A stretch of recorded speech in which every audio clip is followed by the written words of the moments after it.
Welcome to the Yahowah vlog. I'm your host, Craig Wynn. It's always fun to begin a new series. This, however, will be the most interesting one I think I have ever delivered, and we have done many. The series is called The Last Word Picture, a mashal, which is a proverb, the final of the 31 that was written. This one was conceived by Dode. He is the narrator of what is the most surprising twist in the plot of God's story. One I had not foreseen, one that will perhaps shake many of you to your core. One that I hinted at as we talked all around it during our family hour presentation on Friday evening, just a few nights ago. And it was then that I made the promise that on Monday, which is today, that we would tell you the rest of the story. And I don't want to disappoint. The last mashal, which means word picture, is personal, powerful, and it is also prophetic.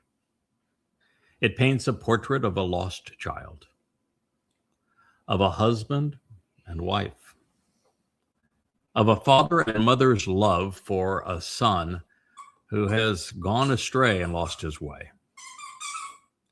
It is the story of a Melech, king, Baal, husband, and Asher, beneficial and blessed woman, from an entirely different perspective. This is indeed the surprise intervention in God's story that no one could have ever expected. And yet it explains everything that we have considered heretofore. The relationship would have to be mended before a reputation could be restored. We must redeem this man before he redeems the world. And of this man, I am speaking of my life's mission. That is of restoring the reputation of Dode, the actual Messiah and Son of God, our Savior, the chosen one, our returning King. Turns out, however, long before I would engage to restore his reputation, I would engage, along with my wife, to redeem this man's character, reestablishing his trust before God. We are redeeming the Redeemer. The final word picture is a real shocker.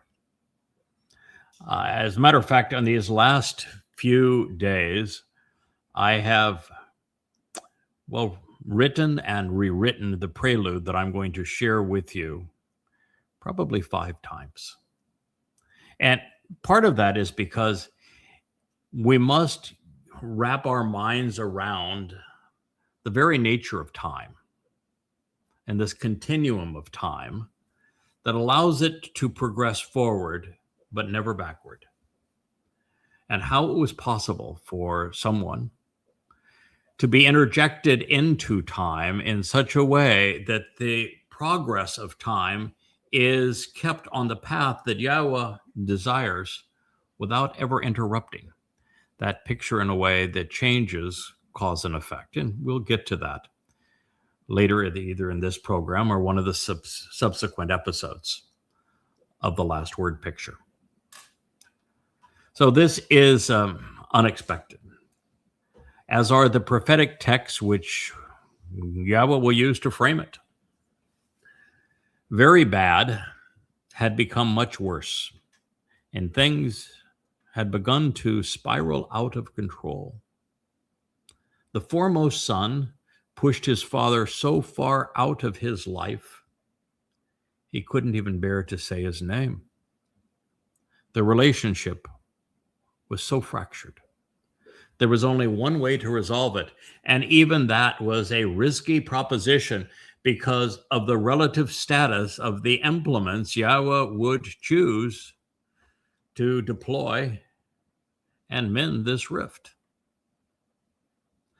At this moment, our Heavenly Father knew that he was stymied and he needed help. That's hard to say. And every time I say something like that, I almost shudder inside. But it's a realization that Yahweh has made self-evident. God's issues with his son had become so serious, so isolating and debilitating. They were not communicating and could not do so since Yahweh couldn't directly intervene without compromising his core values. So God would reach forward in time or just insert into time. A mother and father who knew him and his son, loved by both of them, but who had also suffered similarly, would chide the king and as a result, take him out of his stupor. Dode needed parenting. He needed a mother and father, a husband and wife, two servants of Yah, who, unlike most, weren't afraid to tell the Melech, the king, and the Bakor of El, the firstborn of God, what he needed to hear. They would be inserted in his time and just in time for there to be time. This is also the story of time. It would not be easy, of course. The king was as stubborn and as irascible as his people.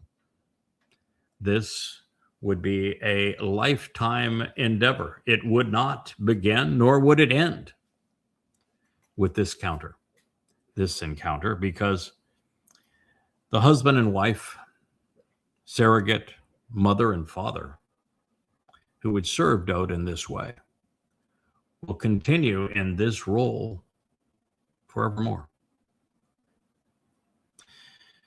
As the story progresses, we find that Yahweh's Amma, an interesting Hebrew word.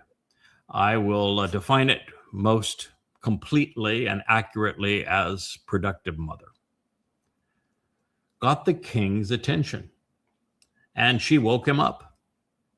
But her voice was too soft to prevail with a man who didn't respect women.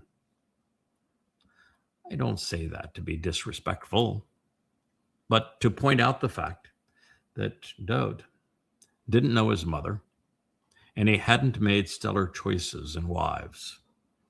And so Yahweh arranged the 1-2 punch of the husband following his wife, the adoptive father after the foster mother, to get his son's attention.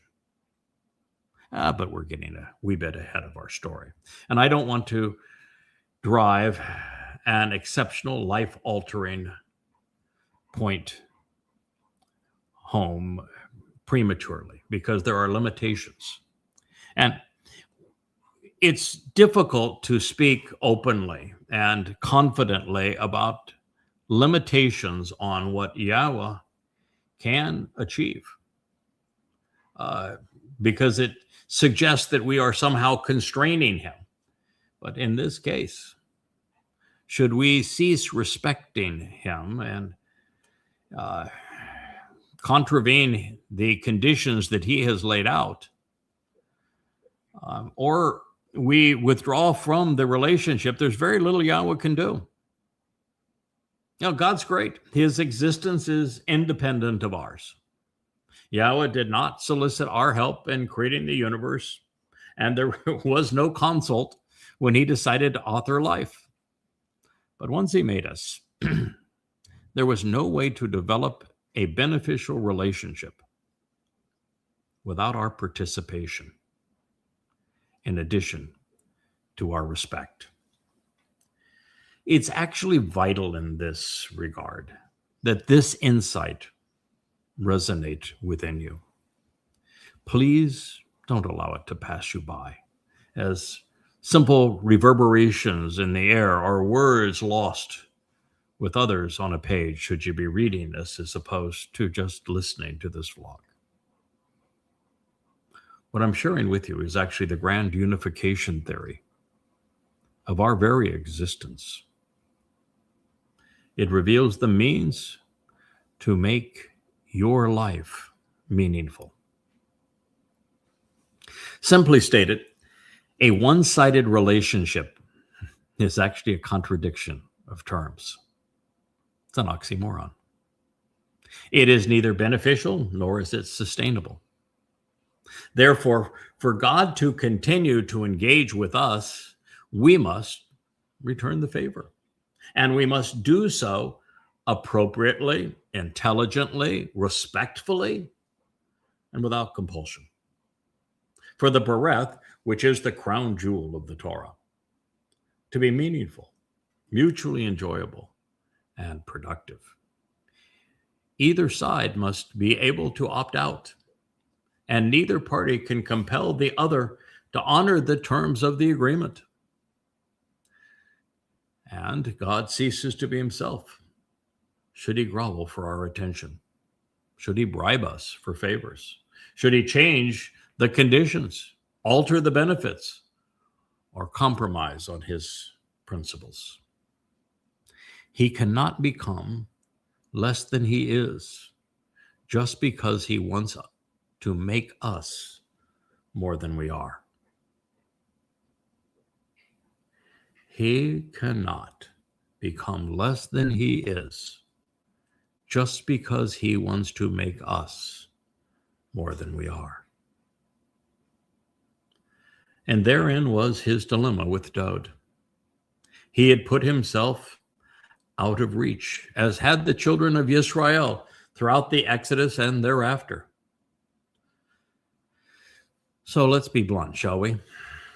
Since the covenant is predicated on a mutually beneficial relationship, unless we are willing to make an ongoing contribution to the family and engage with our Father, Yahweh can't save us. We not only make our salvation possible when we participate, but also desirable. And as a bonus, we encourage others to engage by sharing what we are learning along the way. To achieve the result God desired, Yahweh would have to save his creation by working through those he had conceived. Moshe and Dowd are prime examples, as are a couple of others. But this only works when we work. God's approach necessitated one of the most poignant lines in the Torah. After the children of Israel told Yahweh that they didn't want to hear his voice or witness his fiery light ever again, and that their preference was for him to address them through one of their own, this was Yahweh's response. For the benefit of the relationship, Asher, they will be better off and more successful, Yahab, based upon what they have said, Dabar. For the benefit of the relationship, they will be better off and more successful based upon what they have said. Devarim words, Deuteronomy 18:17. Think about that. What God is saying is that if he speaks directly to us rather than through one of us, that the relationship will be infringed, that it will have a less likelihood of being successful. A God who is brilliant in the sky, whose voice is booming, who cannot be ignored, is not the stuff of loving relationships. That for the benefit of the relationship that God desired with us, we were better off and we would be more successful. When God spoke through us, through one of us, to all of us. Stunningly profound. I don't think there's one person in a million that has a full appreciation of what God said through Moshe in Babel, Deuteronomy 18:17. In our present state, we're just too different. We are. We're too far apart. Too inferior in intellect and capability, as well as dimensions and in time. Therefore, God is on record stating that he would intervene and communicate through select individuals. Of course, we know their names and something about their lives. Adam and Noah and his family. Abraham and Sarah. Ishak and Rebekah. Jacob and Leah. The children who became Yisrael. Moshe and Aaron. Yosha and Samuel. Dod and Nathan. Shalomo and Shazikah, Hezekiah. With the Nakar arriving in the end. They were buttressed by a remarkable group of prophets, Ruth and Deborah, Yeshaya and Yirmiah, Eliah and Eliah, Hosea and Micah, Chabauk and Zephaniah, who were followed by Zechariah, Yoel, and Malachi. And while there were others, many influential, some were different, and that they weren't restricted to a single earthly and heavenly existence, particularly Dod and Eliah, the Nakar, observant foreigner, and his wife, Leah, the last two of whom have been inserted periodically into the timeline. Now that, my friends, is also profound. I came up with this conclusion because I don't think it's possible to go back in time and interact, because it would alter the future from which the individual came, destroying the natural progression of cause and effect. You would destroy the fabric of the universe if you did so. And yet, occasionally, Yahweh needs to be able to guide certain people at precise intersections of time to keep his overall plan of reconciliation from being thwarted by a misdirected series of events, such that they spiral out of control. For example, Noah had to be in the right place at the right moment with the right approach to salvage the human experience, such that the mother of the ark's family was very likely the Amma, the productive mother that's discussed in so many of these prophecies. Someone had to encourage Noah to break free of man's way and to listen to God's approach, and then engage to salvage Nasalma Adam, man with a conscience, after Chawa had failed. Moving forward in time and closer to her roots, Leah had to counteract Rachel and influence Jacob, or there would be no Yehud to reconcile Yisrael. The Amma, productive mother, would spare Moshe when he was set adrift in the genocidal realm of Mitzrayim. Moshe was essential to God's plan to liberate Yisrael and to deliver the Torah. And if he had not received the benefit of the stated and declared Amma, productive mother, this would not have occurred. And there was no way to replace Moshe. He alone was prepared to serve in this capacity. Saving him, sparing him, required intervention. And that the one who intervened was literally called an Amma. Well, we'll get into this in a moment.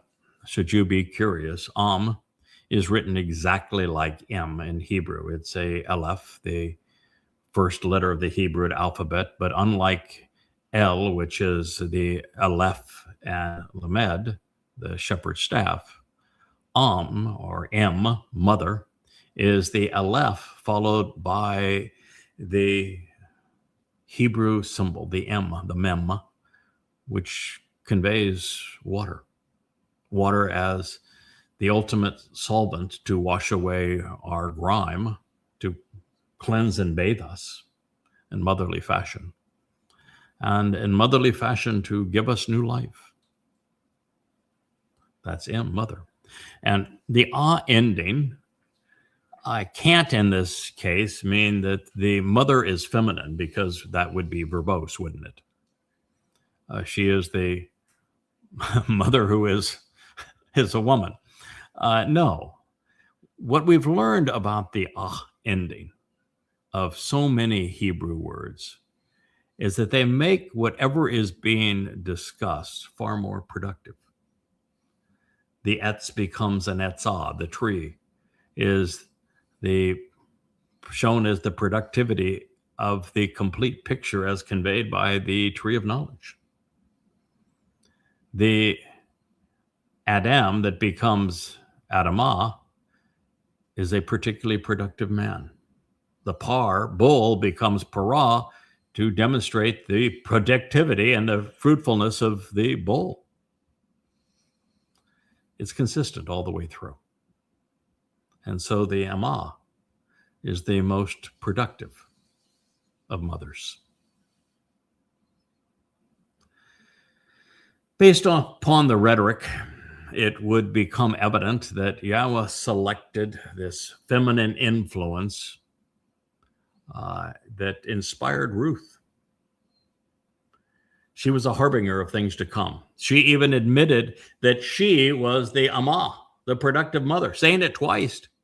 And then she overtly conveyed that she would deliver the Gaal, the kinsman redeemer, on behalf of Boaz, her exceptionally strong husband. More on that too in a moment.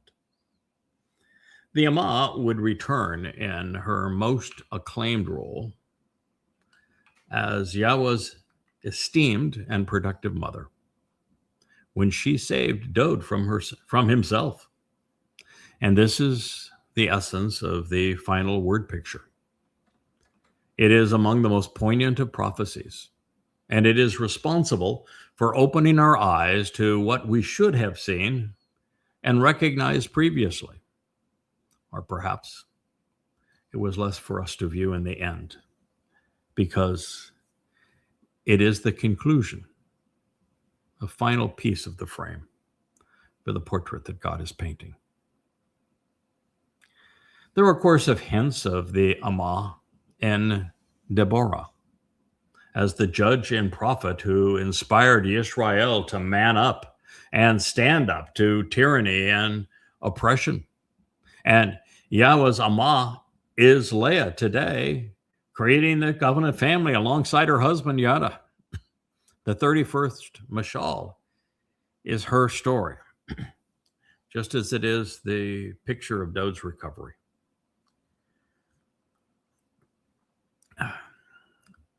I'm sure those of you who are listening know that Yada is introduced as the lesser luminary and then described as the tree of knowledge, with him being tethered to Dod on both occasions.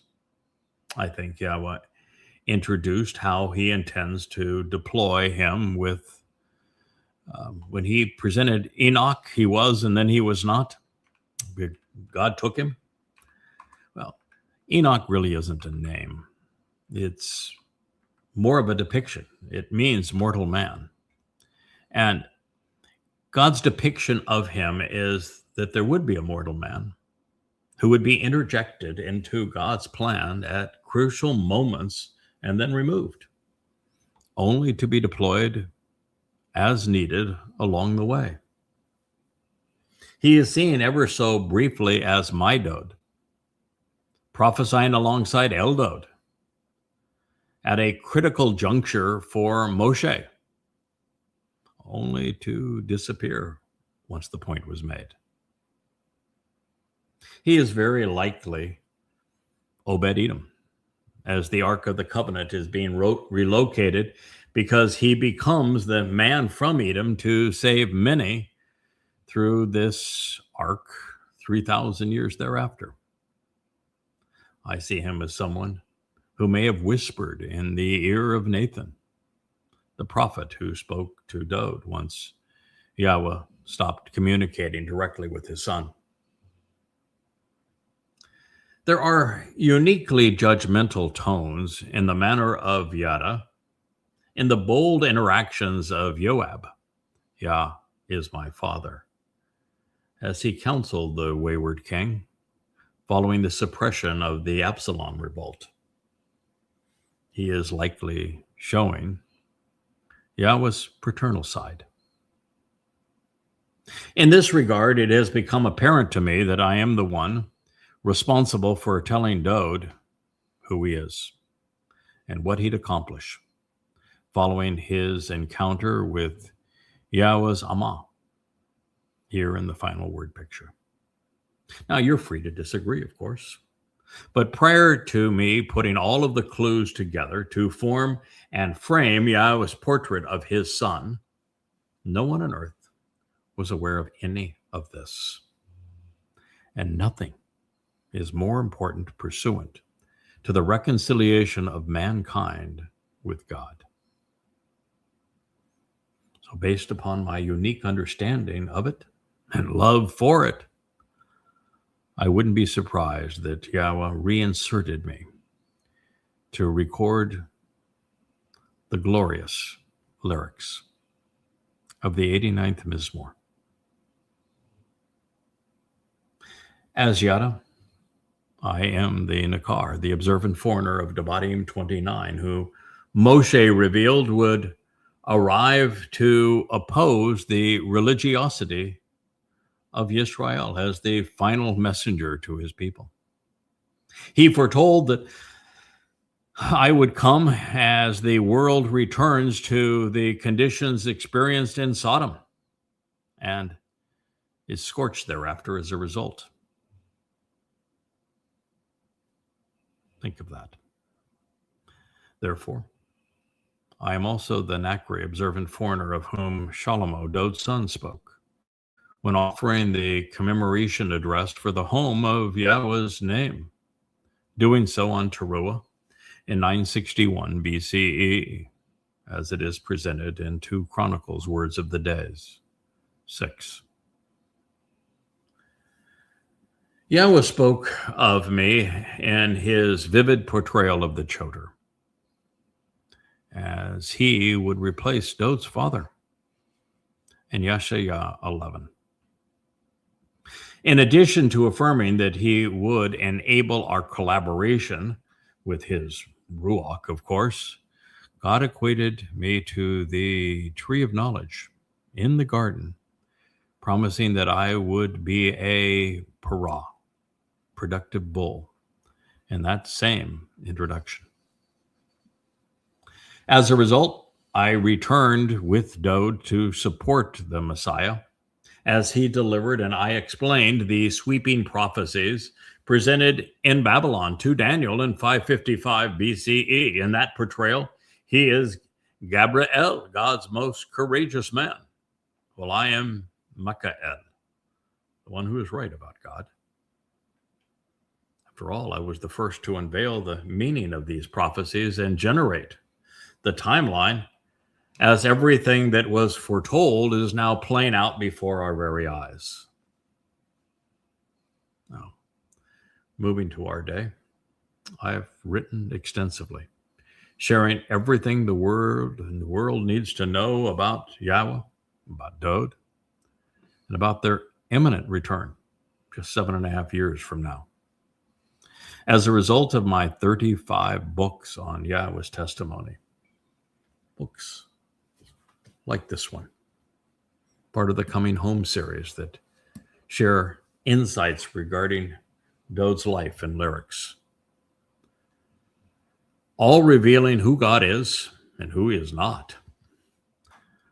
I'm the only one who has been more insightful and verbose than Moshe, Dode, or even Yeshayahu, having written 25,000 pages based upon my translations and insights into the very testimony of God.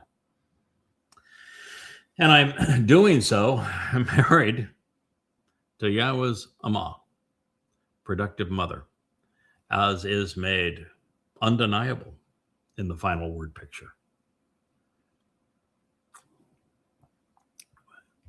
Yahweh and Dode present Yada as this woman's husband. Now, these are my thoughts as I've contemplated the prophetic pretext to the last mashal. Oh, I know who I am. I know where I've been and where Yahweh intends to go with all of this. And I know my wife, who Yahweh says is the greatest of all women, the mother to his covenant family. Your interpretation of this material is up to you. My job is to find and explain it. Yours is to apply what I've discovered as you see fit. Now, returning to the star attraction, when the most select of us, Dode, deselected himself, Yahweh did as he promised. He dispatched a woman and then her husband to talk some sense into the boy who had abandoned his calling. God needed to do so, for had he not done so, there would have been no hope for humankind. It was that serious. The cornerstone upon which the covenant home would be constructed was cracked and crumbling. Please consider the gravity of this situation before we press on. Billions of men have acted badly and have stolen another's wife. 1 million even have had a husband killed to secure the deal. But this wasn't an ordinary king. He was the future savior of the world. And yet no one knew it at the time, including the king himself. The solution to Yahweh's savior problem wouldn't be an easy fix, as simple as dialing up a contemporary, because Dode wasn't listening. There was no way to prevail at this time because no one on the planet had any clue as to what Dode would have to achieve to salvage the human experiment. And that wouldn't be known for another 30 centuries, from the time of Dode's egregious offense. And even then, it would be another score of years thereafter for someone to finally come to recognition that the king was also slated to fulfill Pesach, Matzah, and Bekurim in his second of 3 lives in 33 CE. 4 years thereafter, the same man had his wife direct his attention to the last word picture. So here we are, the subject of an arranged marriage by Yahweh, and likely for this very purpose. And as I have shared previously, on the very day we were celebrating our 8th anniversary. Her name was Lisa, but I renamed her Leah. She was abandoned by her father at birth. Her mother was psychotic and abusive. She suffered several miscarriages prior to adopting the daughter of the alcoholic and unfaithful man who also abandoned her, only to have her adopted daughter rebuff her love. perfectly prepared for this job. As for us, we connected online a decade before we actually met because she was trying to access why Ruth, Dod's great-grandmother, referred to herself as an Amma, productive mother. At the time, her opening question to me was the same one she posed to Dode in the 31st Mashal. She did so to find out why I was translating the Torah and prophets, because in my books, which were posted online, she noted that I had written extensively about the feminine attributes associated with the Ruach. Our mutual intellectual curiosity blossomed long before we met and fell passionately in love. And not just with one another, but with the Torah, its Berith, the Moedim, Yahweh, and also Dode. As for me, my father was so abusive, I had to get a restraining order against him. My mother proved useless in this regard. My eldest son turned against me as I was working to protect, enable, and enrich him. His actions were so vile, after confronting him to no avail, I was determined to never speak to him or see him again. It had all progressed as was required to be properly equipped to engage in something quite similar and to resolve the dispute between Yahweh and his son. I could empathize. But of course, there's always more to the story. 24 years prior to this moment, Yahweh introduced himself and asked me to work with him.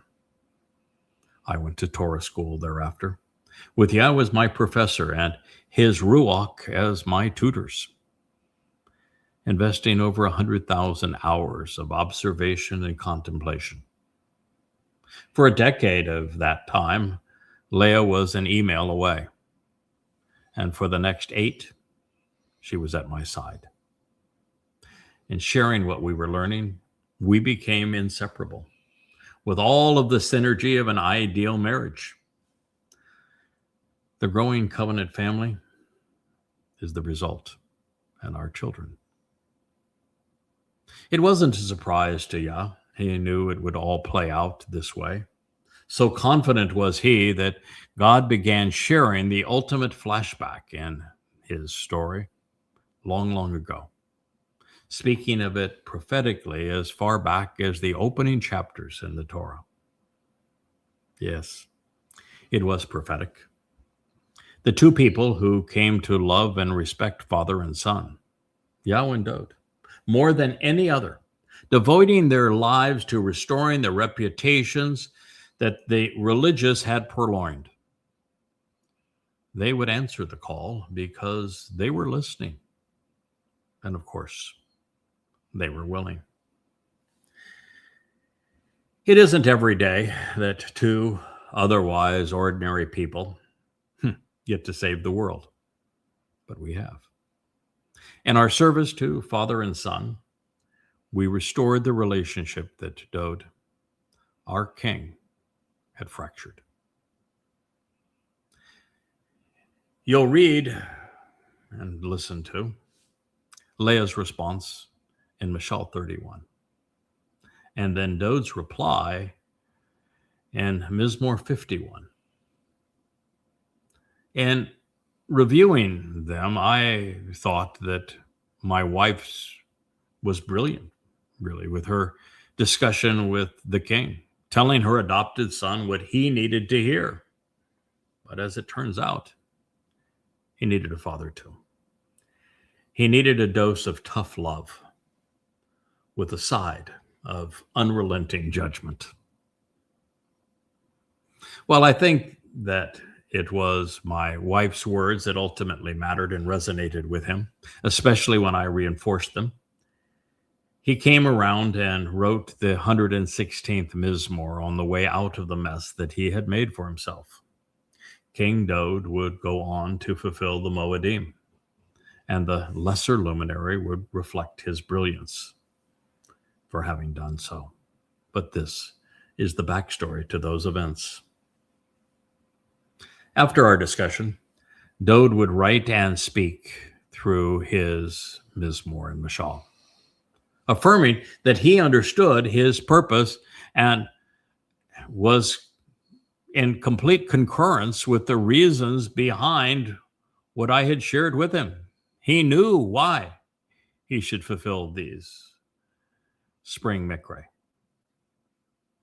And I would thereafter write the tree of knowledge to turn Yisrael's attention to the man who became the tree of lives.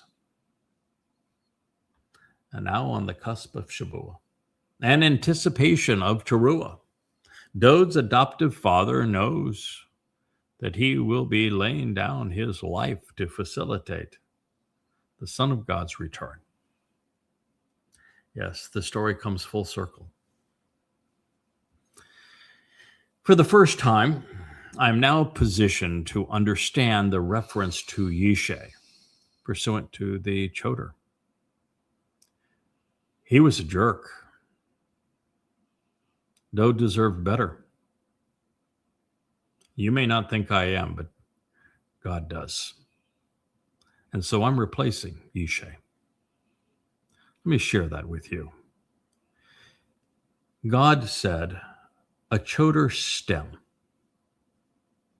a shoot or secondary branch, a sprout as a sucker, a pliable wooden implement as a standard of measure, a secondary source of growth serving as a living entity delivering progeny by being observant, willing to listen, and committed to thinking, while collecting the things Yah values as a means to project himself in association with a tree, will be extended.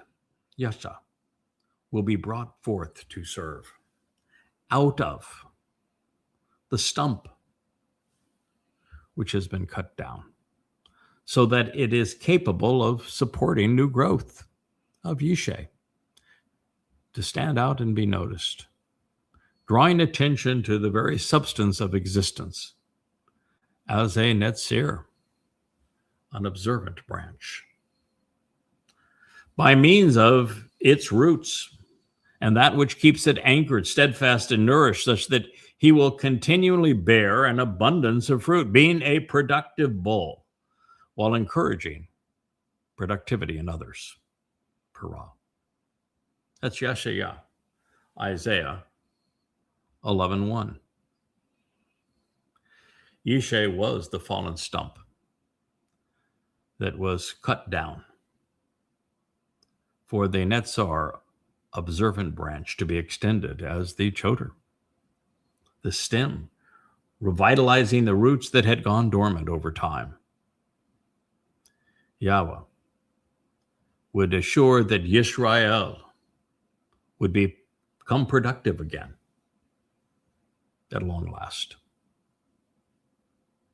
So that you have an appreciation for the mess that Dode had made for himself, be aware that even the worst of what we do can be resolved, at least up to the point that it changes who we are, compromises our relationship with Yahweh, or somehow misdirects our attention. And when the errors in judgment are serious and compounded, when they are committed by someone who, for of all people, should have known better, and when they negate the credibility and corrupt the judgment of the man chosen for the most important role in human history, the problem becomes catastrophic unless it's resolved. What Dode did was so horrific. Yahweh was compelled to not only step away, distancing himself from his son.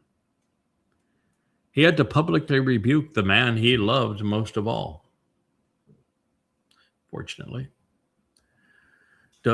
Unfortunately, I should say, Dode just didn't respond very well to criticism, even from God. And like Adam before him, he tried to hide from God. Then, in the inverse of Moshe, who begged God to kill him because, well, the children of Israel were impossible to lead, Dode was convinced that he had brought certain death, even hell, upon himself. He managed to confuse what he would do to negate these effects with what he had done to deserve them. This was bad. And there was nothing God could do by himself to resolve the problem for all the reasons we have already considered. And so Yahweh's resolution would be delivered by working through his creation to save all humankind. In so doing, this approach provides a window to understand the resolution that God provided throughout the Torah and the prophets, even to this day, one that is based upon that stunningly important declaration that I shared with you at the beginning of this program, that Yahweh recognized that speaking through men would be more effective in developing the relationship he desired with his people than speaking directly to them. God's approach, while fraught with the potential for human failure, was the only way he felt, within the constraints that he had established and the opportunity he wanted to accomplish, to restore our fallen condition in a manner capable of earning Yahweh's trust. It is what God wants most from each of us. We are nothing in God's eyes until he perceives that he can trust us. And the test isn't to be perfect, because God wants us to stumble and fall so that we can demonstrate the resolve to rise. After all, in the garden, it was God who caused the fall of man, because ultimately it is only when we have fallen that we can demonstrate the character to stand back up again. Adam didn't, but we can. And it's only when we make mistakes that we can learn from them and grow beyond them. And his imperfections make Dode the perfect example of this. Looking back in time, there was no way for the Almighty under these conditions to resolve his conflict with Adam. So Eden was shuttered. It is why Yahweh couldn't deal with the Nephilim, and he chose the flood. This explains why he toppled Babel rather than negotiating with the religious. It is why he could narrate the covenant with Abraham, but couldn't form it without his son. It is why Moshe felt so alone and lacked the will and strength to prevail against the onslaught of naysayers, well, at least until shown Dode and my Dode. Prior to their arrival, there would be no one prepared and willing to intervene, to bring Yahweh's message down to earth, and to be resolute in defense of our God and of his way.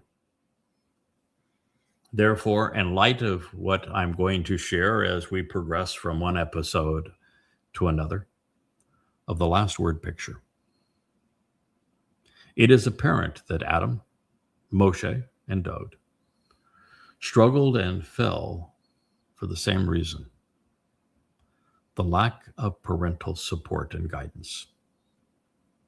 Yahweh longs to fulfill this role, and he will one day, when we are released into the seventh dimension. But here on earth, he is too far beyond us to serve in this capacity. He knows that overwhelming us only adds to our consternation and anxiety, as it did during the Exodus when Israel asked Yahweh to shut up and go away. So in a way, my friends, we are all Adam, and no one is more so than Dode. Now Moshe is retired, but the king, he's not. To succeed in his return, he would need what he did not have in the beginning: a devoted human mother and father to guide and support him. And as a result, the 31st mashal, the final word picture, begins with an intervention. A remarkable woman who was introduced elsewhere as Yahweh's Amah, productive mother, is inserted at this time to counsel her adoptive son. This intercession was required because Yahweh had become so distraught over Dod's lack of respect and judgment that they were not on speaking terms. And they had not been for 14 years. The king was languishing in his time out for bad behavior.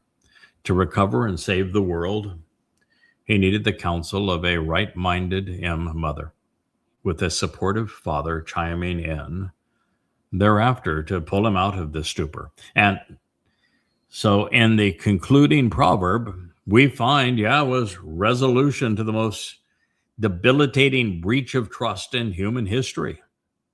An Oz, strong and Chokmah, wise, mother. In fulfilling her role, she would become the greatest of them all. And so that no one takes this where it does not belong. Well, Yahweh is setting my dear and beloved wife up as the exemplar of a mother paired with a father, a husband and wife in the covenant family. The example that God is having her set is not the example that the religious or political or humans without a more comprehensive view of God would expect. She isn't here to model perfect behavior. God wouldn't want that. In fact, he would discourage it. She's here to model the things that God insists upon if we're going to be trusted to explore the universe with him. She's going to model what it's like to be observant and thoughtful, particularly regarding his Torah. She's going to be an exemplar when it comes to engaging, responding, and devoting herself to the very things that God's trying to achieve.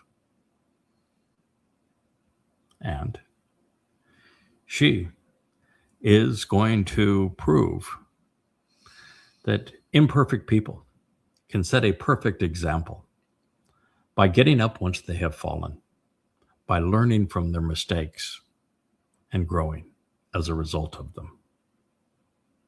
This is the example that she is setting for everyone's benefit. So in this presentation, we see Yahweh's literary genius. He is foreshadowing this eventuality many, many times over. But sometimes we're blind. And certainly speaking for myself, I never managed to pick it up, and I know no one else has, even as it was always there in plain sight. It's just like Dode serving to fulfill Pesach, Matzah, and Makodim. It's obvious, and yet heretofore no one noticed it. So in fact, it was my wife's urging that caused me to return to the preamble of Bereshith Genesis 2:24 and 25. It is a statement that's so incongruous at the time, you're wondering, what in the world was God talking about? Why was he even stating such a thing? But now, I'd like you to reconsider this assessment. And as you do, substitute the ultimate man, that would be Dode, for the first man, Adam, and think of the mother of this mashal as the woman. Listen, this is really insightful, I think. So Yahweh Almighty, he caused the fall of man for being somewhat lethargic due to a lack of work and diligence. He slept, inert and inactive, unmotivated and sedentary. And so he grasped hold of one of his ribs, symbolic of that which was limp and lame, from his side. He sutured up and isolated the place beneath it, replacing it over time with a Bashar human herald. Yahweh, as God, he constructed, building a family on behalf of the Son, offering a woman through the rib, removing that which was limp and lame, which he had taken from the man. And he brought her with unfolding implications over time to the man. Then the man said, this is the way to conduct one's life. It's the pattern of behavior to be followed and the motivation to push forward. It is the essential nature and substance of an upright life. Out of my essence and humanity, a living person is able to communicate intelligently, an individual with whom to talk in the flesh, for my desire to share positive thoughts as a herald while still human. For this reason, she shall be welcomed and called, designated, and known as the woman.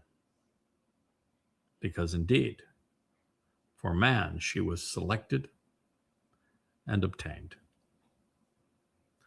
Accordingly, thereafter, a man, this individual male, he will leave, rejecting and forsaking, having been absent from and abandoned by his father and his mother.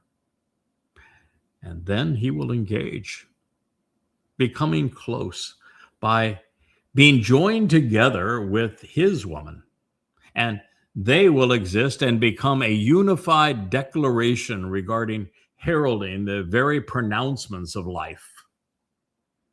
The two, this man and his woman, they were completely exposed without barriers between them, and they were no longer wrong, disapproved, or mistaken. Bereshith in the beginning, Genesis, the 2nd chapter, through the 25th verse. So I'm proposing that these otherwise incongruent statements were actually astute and prophetic. I'm suggesting that they were extended to foreshadow the transformative message of the concluding word picture in Mashal 31. I'm convinced that Yahweh is revealing that he would replace the mother his son never knew, and the father who never knew him, with others who were better equipped to guide the first son through life. Holding on to the concept of azab for a moment longer, we find that its primary meaning is to abandon, forsake, reject, and to be absent. So when prompted by the full implications of azab, it's germane to recognize that Adam and Chawah didn't have a father or mother who they could reject for having been abandoned by them. And by extension, someone far more important to God's story would find themselves in this same position and need replacements. And that would be Dode. After the king was exposed and rebuked then for having killed a man to steal his wife, Yahweh was so disappointed in his son's response that he needed someone to help the king accept responsibility and right the wrong that would have otherwise precluded him from fulfilling his destiny. Therefore, just as Dode is the antidote for Adam's lethargy, there would be another woman to replace Chawah, her betrayal, deceit, and lack of support. Call me crazy if you want, but I think this is the message God is delivering in the Torah and in the Mashal. There are many other suggestions that point to the same conclusion, with some of them arising within Dode's Mizmor. For example, in the 86, which I'll flesh out completely at a later date, we read, "You want to turn back to me," Dode is saying to his father Yahweh, "having chosen to appear before me face to face. Your desire is to change your orientation to me and to be present before me. Your desire is to be merciful and kind to me because you have decided to favor and be generous to me. You want to give me what I have emphatically requested, your power, your strength, and your fortification on behalf of your Ebed, your co-worker. You and I want to liberate the son, saving through the son by delivering your Amma, your motherly co-worker, your bondswoman, this female servant, the most productive of women, through whom others are measured. It is equivalent, of course, to Amma, which is cubit, and is the unit of measure from the elbow to the tip of the longest finger, and from M, mother, with the additional suffix indicating the full measure of a woman, a mother, and a co-worker, a servant. Even before the period of estrangement, God had a plan to resolve the biggest crisis of the human experience up to this point. Dode's 4 failures pursuant to Bathsheba were major obstacles on the elevated path to God. With more than 17 sexual partners, the king of Israel schemed to have sex with a woman married to a very good man who was in the covenant. After getting him or her pregnant, Dode then plotted to kill her husband. That plan included the man's own father setting him up and then abandoning his son to die. And then, after all of that, Dode withdrew, becoming a lousy king, a miserable father, and a terrible son. God was so disappointed and distraught over this betrayal that he no longer was even talking with his son. They stood apart. But it could not stay that way, because Dode is the fulcrum upon which the human experience pivots from death to life, from religion to relationship. If he can't be trusted, and if Yahweh can no longer collaborate to fulfill Chag Matzah, there is no hope for humanity. All 7 Moedim go unfulfilled, and the planet would be destroyed. Yahweh's solution was one I had not considered or anticipated. He would bring 2 people together who would later serve as husband and wife, even as exemplars of the covenant, such that they would devote their lives to conceiving the covenant family. But long before any of that would transpire, he would have her serve as Dode's adoptive mother, with him as his replacement father. She would be Yahweh's Amma, productive mother and co-worker. In their collaboration, she would serve as the conscience Dode had misplaced, bringing father and son together again, albeit with an assist from her husband. The Amma would give Dode the impetus he needed to begin pulling out of his self-imposed exile and funk, making it possible for father and son to face one another again. God would save a man through a woman, and the man would return the favor to save all humankind. As out of the box as it seems, it was always Yahweh's plan.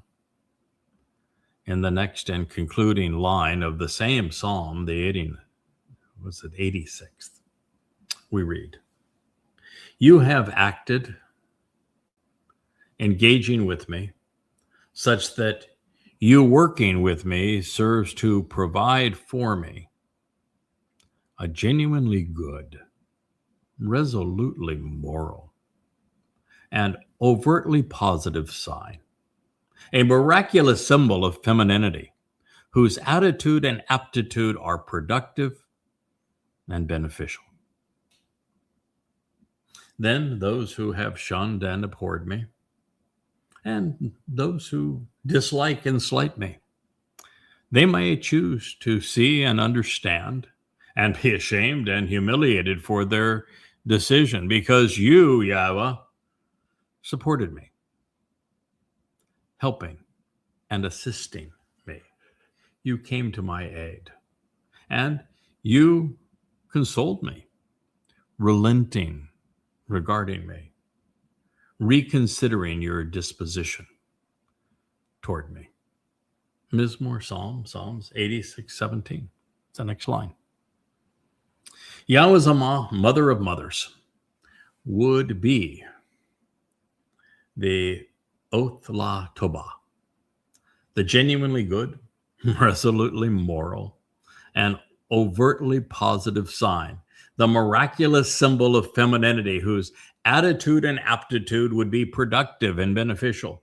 With this presentation now so prominently displayed, I am asking myself, how did I miss it? How did we all miss it? I've been serving as a herald for the king for 4 years. Yet I didn't see this coming. The Amma is my wife. Well, I'm going to stop here because we next go on to a number of other affirmations, including one that is now almost haunting of me, positive in this regard. But Leah was not Leah when I met her. Her name was Lisa. And as we were falling in love and she wanted to move from a very painful life to a new one that was reassuring and supportive, loving, she asked me to rename her.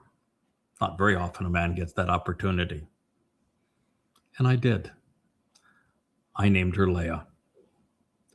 And when we return to this program tomorrow, I will share with you how that played out prophetically over time.